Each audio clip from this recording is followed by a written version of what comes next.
Alhamdulillahi Rabbil Alamin. Suis-je sincère? Alors beaucoup se posent cette question-là. Walillahi alhamd, Dieu merci. Des gens se demandent, est-ce que je suis sincère? Comment savoir si je suis sincère ou pas? Alors la première des choses à savoir, si tu te poses la question, est-ce que je suis sincère ou pas? C'est un premier signe clair qui prouve sûrement que tu es sincère, incha'Allah ta'ala. Car l'hypocrite ne se pose même pas la question. Il sait au fond de lui qu'il n'est pas sincère. La personne sincère se pose la question. Donc déjà, c'est un premier signe qui prouve que tu es sûrement sincère et c'est un bon signe. Deuxième des choses, ici, Omar ibn Abdul Aziz, rahimahullah ta'ala, disait, wa radiyallahu an, méfie-toi d'être l'allié d'Allah Azza wa Jal en public tout en étant son ennemi en secret. Alors, si tu gardes une part d'action en secret et que tu ne dévoiles pas toutes tes actions en public, eh bien sache que c'est une preuve de sincérité. Certaines personnes, malheureusement, ne font que des actions en public. Mais quand ils se retrouvent en secret, ils ne font aucune bonne action, pire que cela. Ils deviennent ennemis de Dieu en privé, c'est-à-dire qu'ils désobéissent à Dieu tout simplement parce qu'ils ne sentent pas le regard ou la présence des gens, en oubliant que ce qui nous importe particulièrement, c'est le regard d'Allah Jalla wa Ala. Voilà pourquoi Ibn al-Qayyim rahmatullahi alayhi disait, lorsque tu te retrouves seul dans l'obscurité et honte du regard de ton Seigneur Tabaraka wa Ta'ala, et dis-lui à ton âme, celui qui a créé l'obscurité me voit.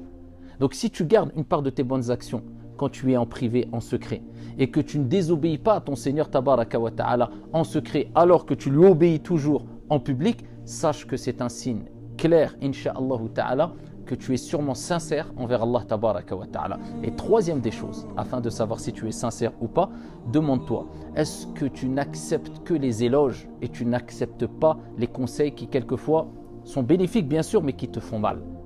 Et pose-toi la question, est-ce que tu aimes la célébrité, oui ou non? Ibrahim ibn Adham rahmatullahi alayhi disait, n'est pas sincère envers Allah Tabaraka wa Ta'ala celui qui ahabba ash-shuhra, qui aime la célébrité. C'est la personne qui aime être connue, aime la célébrité, aime les éloges simplement, eh bien celui-là n'est pas sincère envers Allah Azza wa Jalla. Alors être célèbre sans le chercher, sans l'aimer, eh bien cela ne contredit pas la sincérité. Mais aimer la célébrité et chercher simplement la célébrité et les éloges et ne pas accepter les conseils, eh bien ça c'est un signe sûrement que tu manques de sincérité. Donc si tu as réuni les trois choses que j'ai citées précédemment, te poser la question, adorer Allah Jalla wa Ala en public comme en privé et ne pas chercher la célébrité et simplement les éloges, tu es sûrement sincère, insha'Allah ta'ala, et c'est un long combat jusqu'à notre mort.